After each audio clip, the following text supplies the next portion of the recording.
हाँ जी, welcome all of you. आज हम बात करेंगे नागरिकता के बारे में।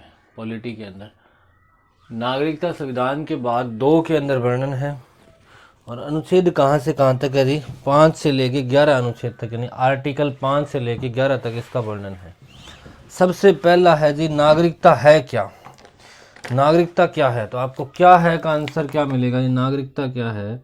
तो ये है कानूनी दर्जा, यानी कि कानून के तौर पे दर्जा मिलना। किसको जी? नागरिकों को। तो कानूनी दर्जा नागरिकों को क्या कहलाता है जी? नागरिकता कहलाता है। ठीक है। कहाँ से ली गई ये नागरिकता? तो ये ली गई है जी इंग्लैंड से। कहाँ से ली गई है? भारत में जो नागरिकता का कंसेप्ट है ये कहाँ से लिया गया है? इंग्लैंड से लिया गया है। भारत की नागरिकता कैसी है जी? तो भारत की नागरिकता एकल नागरिकता है। एकल का मतलब आपको एक ही नागरिकता मिलेगी, कोई राज्यों की अलग नागरिकता नहीं मिलेगी। अब बात आती है नागरिकता किस सूची का विषय है? तो नागरिकता संघ सूची का विषय है जी। किस सूची का विषय है? संघ सूची का विषय है। ठीक है। अब एक नोट कर लो जी, भारत में नागरिकता से संबंधित सबसे पहला नियम कब बनाया गया? तो नोट करो आप कि भारत में नागरिकता से संबंधित पहला नियम कब बनाया गया? 26 नवंबर 1949 को। लिख लीजिएगा पूरा आप। 26 नवंबर 1949 को क्या हुआ था जी? नागरिकता संबंधी अधिनियम बनाया गया। नागरिकता संबंधी अधिनियम बनाया गया 1949 के 26 नवंबर को। ठीक है। लागू हुआ था इस दिन, संविधान में वर्णन था। अब इसके बाद है जी एक एक आर्टिकल के बारे में देखते हैं। आर्टिकल 15 में क्या लिखा हुआ है, आर्टिकल 16 में क्या लिखा हुआ है, आर्टिकल 17 में क्या लिखा हुआ है, सॉरी 15 नहीं, आर्टिकल 5 में क्या लिखा हुआ है, आर्टिकल 6 में क्या लिखा हुआ है, आर्टिकल 7 में क्या लिखा हुआ है, 8 में क्या है, 9 में क्या है, 10 में क्या है, 11 में क्या है। तो मैं यहाँ लिख रहा हूँ आर्टिकल 5। फिर हम बात करेंगे आर्टिकल 6 में क्या लिखा हुआ है, यानी अनुच्छेद 6 में क्या लिखा। फिर हम बात करेंगे आर्टिकल 7, अनुच्छेद 7 में क्या लिखा हुआ है। फिर हम बात करेंगे आर्टिकल 8, आर्टिकल 8 में क्या लिखा हुआ है। फिर हम बात करेंगे आर्टिकल 9 में क्या लिखा हुआ है। ठीक है जी। इसी तरह हम बात करेंगे आर्टिकल 10 में क्या लिखा हुआ है और हम बात करेंगे आर्टिकल 11 में क्या लिखा हुआ है। तो हम इनके बारे में बात करेंगे, इनके अंदर किस किस चीज़ का वर्णन है। तो सबसे पहले आपको पता होना चाहिए कि आर्टिकल 5 में क्या लिखा हुआ है। तो आर्टिकल 5 में लिखा हुआ है कि भारत का नागरिक कौन होगा? भारत का नागरिक कौन होगा, ये बात आर्टिकल नंबर 5 में लिखी गई है। आर्टिकल नंबर 6 में क्या लिखी गई है? आर्टिकल 6 नंबर में लिखी गई है कि जो लोग पाकिस्तान से आए थे, ठीक है, जो लोग पाकिस्तान से आएंगे उन व्यक्तियों के लिए नागरिकता का वर्णन है, यानी कि पाक से आए व्यक्तियों की नागरिकता का वर्णन।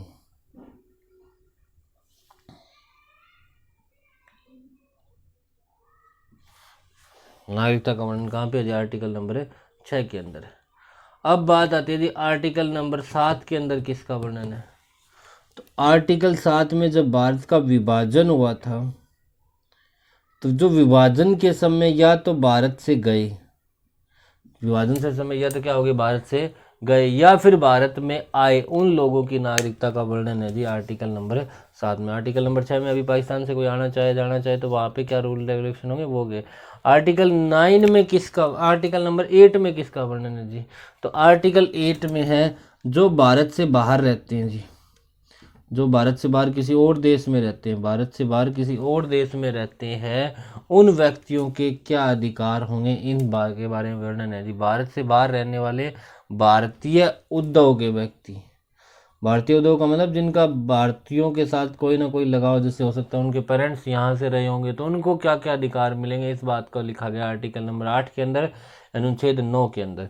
आर्टिकल 9 में क्या लिखा हुआ है? आर्टिकल 9 में लिखा है कि नागरिकता का अगर आप त्याग करना चाहो, नागरिकता का क्या करना चाहो, त्याग करना चाहो तो कैसे किया जा सकता है नागरिकता का त्याग। ठीक है, आर्टिकल नंबर 10 में क्या लिखा हुआ है, नागरिकता संबंधी अधिकार। नागरिकता संबंधी अधिकार हम बात करेंगे अभी, नागरिकता के कारण कौन कौन से अधिकार आपको मिलते हैं, इसके बाद ये टॉपिक रहेगा। तो वो है जी नागरिकता संबंधी अधिकार, कहाँ लिखेंगे, अनुच्छेद 10 के अंदर। अनुच्छेद 11 के अंदर क्या लिखा हुआ है, अनुच्छेद 11 के अंदर लिखा हुआ है नागरिकता के नियमों में संसद चेंज कर सकता है जी।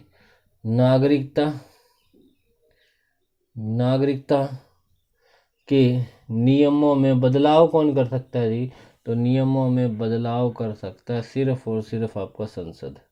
ठीक है, तो ये थे आर्टिकल 11। तो 5 में था कि भारत का नागरिक कौन होगा, इसका वर्णन है। 6 में पाकिस्तान से जो नागरिक आएंगे व्यक्ति उनकी नागरिकता का वर्णन है। 7 में विभाजन के टाइम जो भारत पाकिस्तान के विभाजन तब जो इधर उधर लोग हुए थे उनकी नागरिकता का वर्णन किया गया है।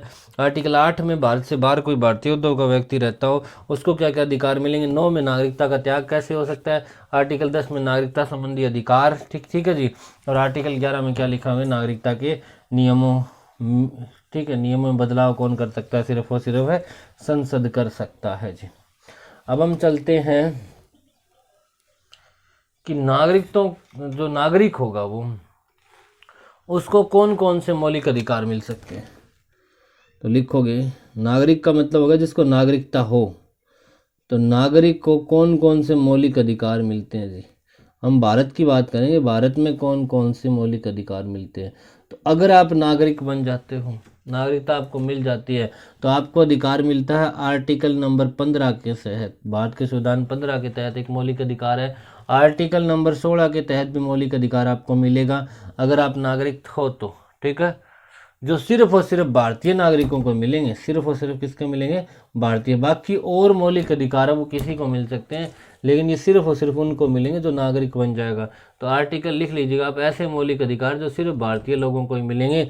एक तो आर्टिकल 15 के तहत मिलेगा, एक आर्टिकल 16 के तहत मिलेगा, एक आर्टिकल 19 के तहत ये भी मिल जाएगा, और एक आर्टिकल 29 के तहत। सबसे पहले आती है आर्टिकल 15 के तहत क्या होगा जी। आर्टिकल 15 के तहत उनके साथ भेदभाव नहीं हो सकता।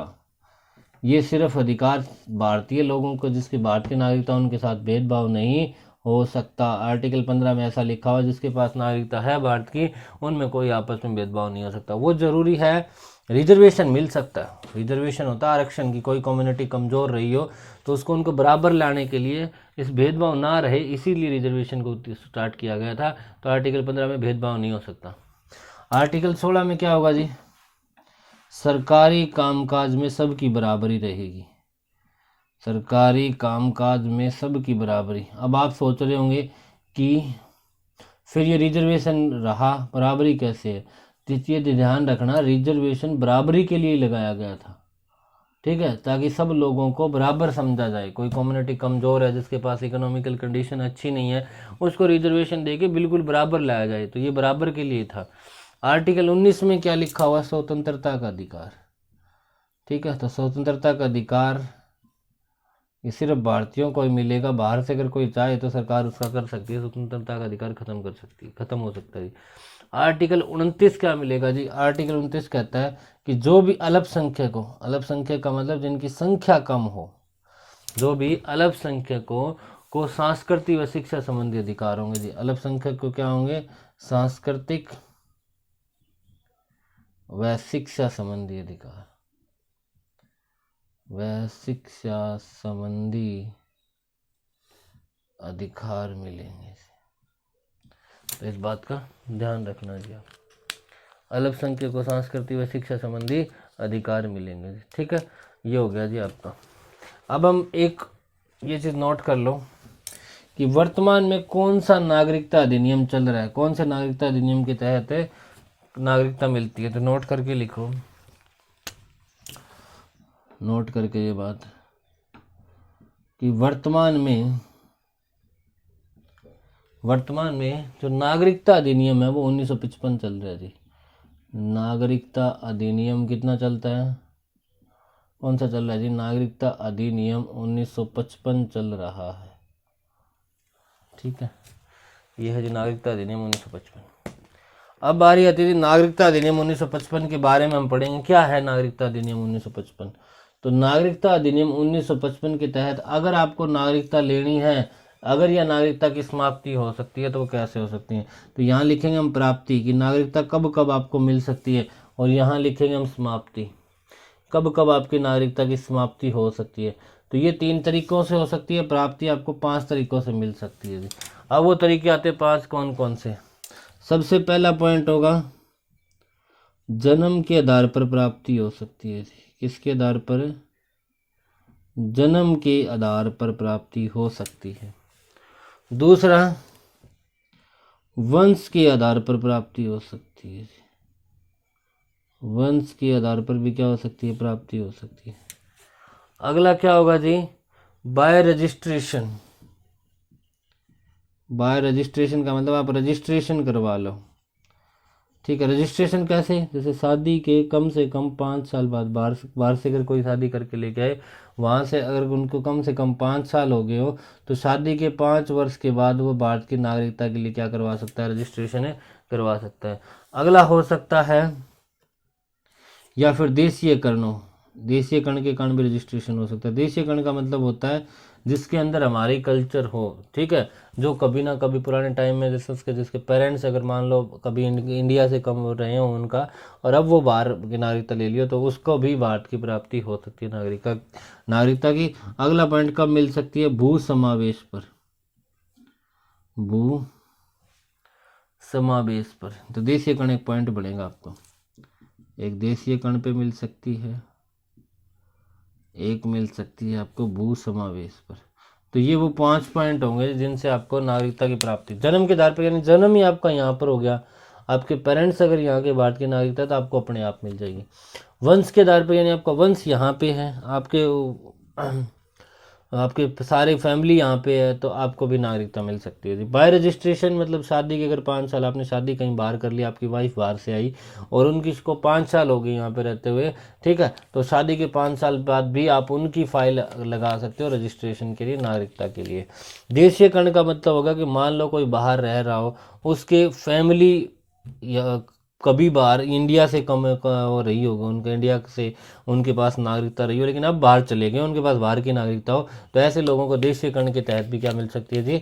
नागरिकता मिल सकती है। भू समावेश का मतलब कोई भूमि का टुकड़ा हमने भारत में शामिल कर लिया, तो जो उस भूमि के टुकड़े पर रहते होंगे उनको भी क्या मिल जाएगी? आपकी नागरिकता मिल जाएगी जी, ठीक है। तो ये था आपका प्राप्ति के बारे में कि कब कब प्राप्ति हो सकती है, ठीक है। अब है समाप्ति कब हो सकती है। तो समाप्ति हो सकती है एक तो स्वेच्छा के आधार पर।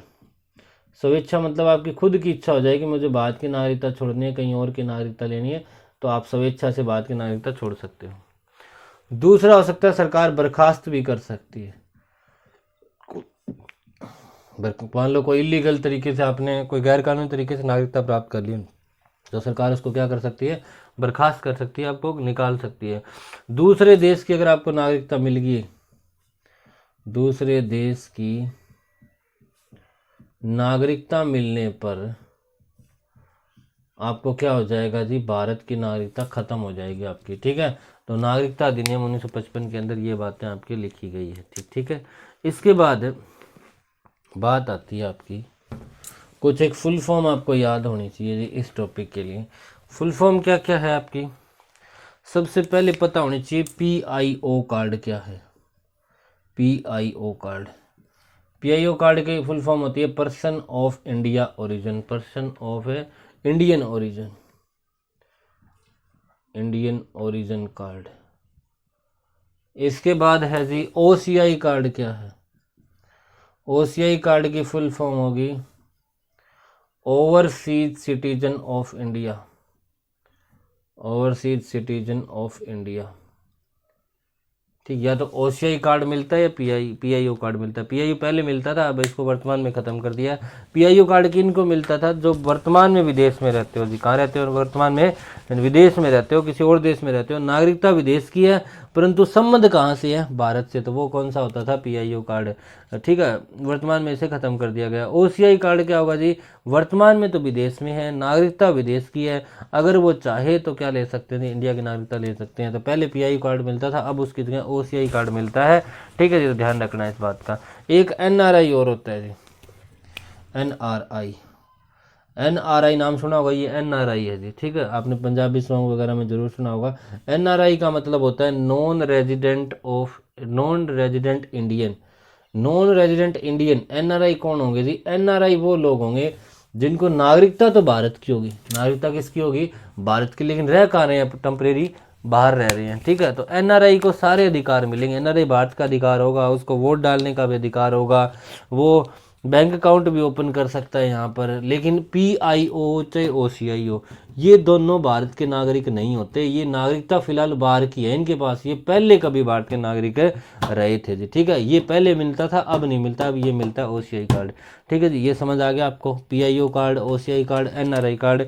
एक NRC और पता होना चाहिए जी। क्या पता होना चाहिए आपको? NRC। NRC क्या होता है? National register of citizen. ये असम के अंदर लगाया गया जी। NRC किसके अंदर लगाया गया है? असम के अंदर। क्यों लगाया गया? कि असम से कुछ बांग्लादेशी, ठीक है, जबरदस्ती वहाँ, जबरदस्ती तो नहीं आ सकते, या फिर घुसपैठ के द्वारा आगे, जिनको शरणार्थी कहा गया है। जिनको क्या कहा गया है? शरणार्थी। जो मूल बांग्लादेशी थे और उन्होंने यहाँ आगे अपना नाम वगैरह कहीं कैसे जुगाड़ वगैरह करके उन्होंने सिटीजनशिप ले ली। तो 2008 में एक NRC लिस्ट जारी की गई कि किन का नेशनल रजिस्टर ऑफ सिटीजन के अंदर एक वो रजिस्ट्रेशन किया गया, उन किन किन का हो सकता है, तो उसके लिए जारी की गई। तो नेशनल रजिस्टर ऑफ सिटीजन, ठीक है, ये फुल फॉर्म होगी NRC की। एक है CAA, आपने नाम सुना भी होगा, लॉकडाउन लगने से पहले इसके ऊपर काफ़ी धरने प्रदर्शन वगैरह हुए थे। CAA क्या है जी? Citizen amendment act. Citizen amendment act पता होना चाहिए। सिटीजन अमेंडमेंट एक्ट कब आया? तो 12 दिसंबर 2019 को आया जी। कब आया? 12 दिसंबर 2019 को आया। लागू कब हुआ? तो लागू हुआ 10 जनवरी 2020 को। संसद में पेश किया गया 12 दिसंबर 2019 को, लागू हुआ 10 जनवरी 2020 को। है किसके लिए? तो ये है जी BAP, बाप, ठीक है। बाप मतलब B से हो जाएगा बांग्लादेश, A से हो जाएगा अफगानिस्तान, और P से हो जाएगा पाकिस्तान, ठीक है।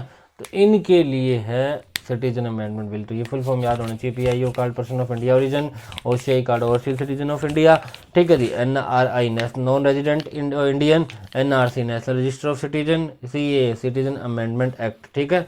अब इसके बाद देखो जी, अगर आपको हमारी वीडियो अच्छी लगी हो, आज की वीडियो में इतना ही करेंगे, तो लाइक करना ना भूलें जी, शेयर करना ना भूलें, सब्सक्राइब करना ना भूलें। फिर भी अगर आपको कोई सजेशन देनी हो, या फिर आपके कोई भी कमेंट वगैरह के अंदर जाके कमेंट करके अपनी राय ज़रूर बताएं जी हमें, ठीक है। Thank you, have a nice day.